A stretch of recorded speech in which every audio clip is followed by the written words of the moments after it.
Tandaan nyo, overhead, nakaganyan. Hindi pwedeng nakaganito, ganyan, ganito, lalo hindi pwedeng nakaganyan. Ang overhead laging nakaganyan ha. Depende kung saan kayo pabang ganito, ganyan. Depende kung saan kayo titira, basta nakaganyan ha. Magbibibing na ako ng maliit dyan ha. Kukunin lang muna natin to ha. 60-11 ang unang tira natin sir ha. Ha? Maliit lang, maliit. Pwedeng back to back, pero ganyan, pwedeng maliit ha. Basta matakpan nyo lang to, huwag nyo lalakyan. Pwede naman sir, pwede naman yun. Nakatakin nyo lang.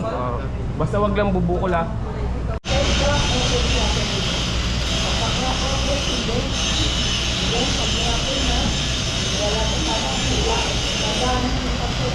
Balik-balik ko lang.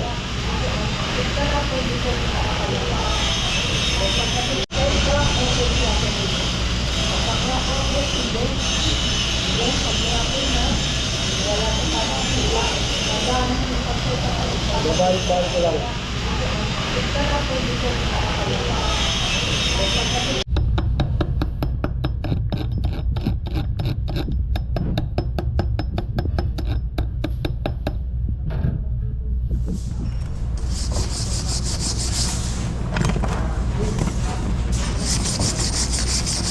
Hey.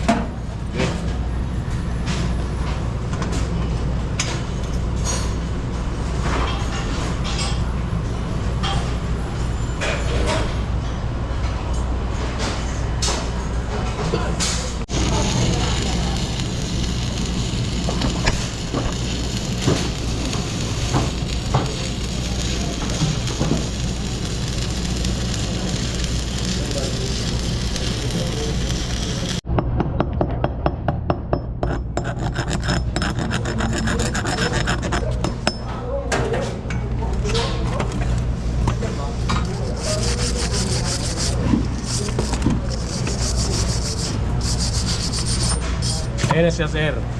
Ayan ang kalalabasan ng overhead na yun sir. Diba? Sure bull siya dyan sir kasi inipit nyo na sa 60-11. Diba? O ganyan ang tsura nyan. Wala siyang tulo. Diba? Inipit nyo na siya rito sa ilalim tsaka sa ibabaw eh. Diba sir? Diba? Ganyan sir. Kuha sir, kuha. Kuha sir. Ayan, malalabasan yan. Okay. Parang kaliskis ng danggit ah. Oh sir, ano, kuha. Sino yung mag-overhead? Sino mag-overhead?